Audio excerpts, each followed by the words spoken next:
What's your name, boy? Hugo.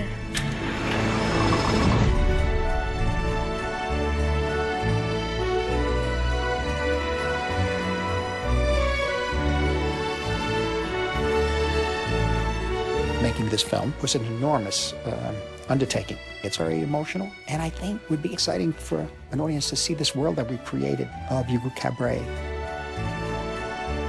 Marty's great love of film history and all he has done for the great filmmakers of the past was one of the things that was drawing him to this project. If you've ever wondered where your dreams come from, this is where they're made. No one does the characters better than Martin Scorsese and creates that world and story. It's Marty's massive grasp of storytelling and our love for stories that this film is a part of. I knew that Marty always wanted to do a tribute to cinema.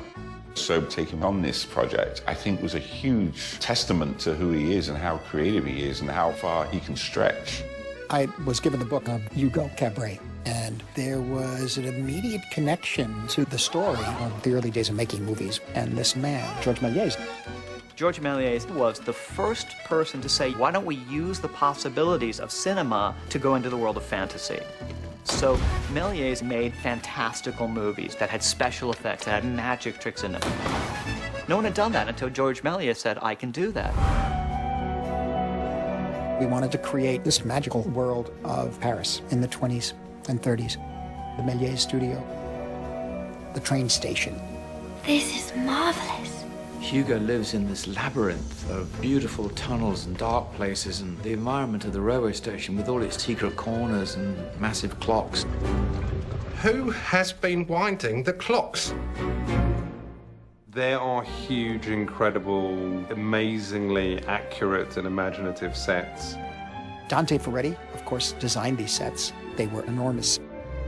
It was very difficult to do this because we built an entire train station, then all the tunnels, the secret apartment, the Georges Méliès studios, the inside the clock tower.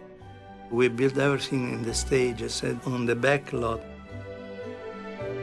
And we had Bob Richardson on camera. His color palette, the design of the light, the shadow and light really made it come alive. Rob Legato, doing the special visual effects, is also part of that look. He combines that with Dante Ferretti's production design. The range of effects on this one was everything, every possible technique, every modern technique and every old technique, because it's an homage to the way films were done back in the day. And the train crash was probably the most fun visual effect that we did.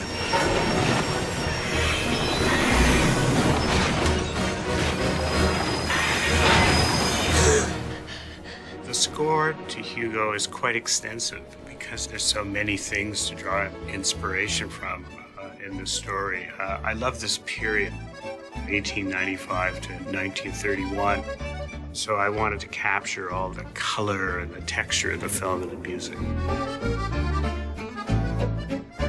I had to decide which of these films we were going to show being created. I decided we'll deal with a spectacular one called Kingdom of the Fairies. We thought that would be interesting to show how he did underwater sequences and how simple that is and how charming and how effective it was.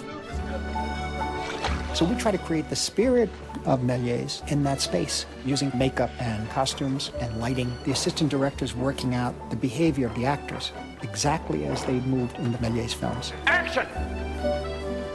Everything we could do to get an impression of the magic of being in that greenhouse studio. And what it must have been like, the fun of creating something like that every day. The joy that you see Georges Méliès have creating movies was just moving.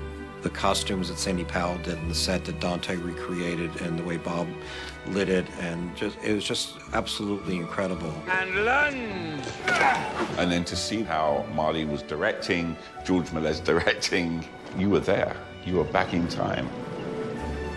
This has been a real privilege to be able to recreate the atmosphere of the first films being made, by somebody like Méliès, who we're still dealing with right now. His influence is everywhere.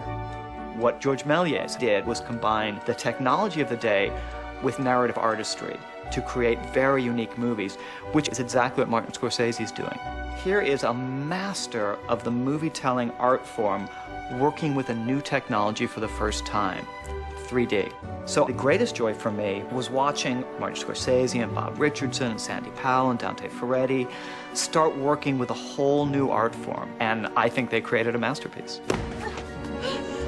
One of the things I think that's remarkable about this film is that it's a gift. It gives back to people at the end of the movie. They've been given a hope. They have been given a beautiful moment of humanity.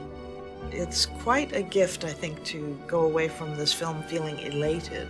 I am standing before you tonight because of one very brave young man who saw a broken machine, and against all odds, he fixed it.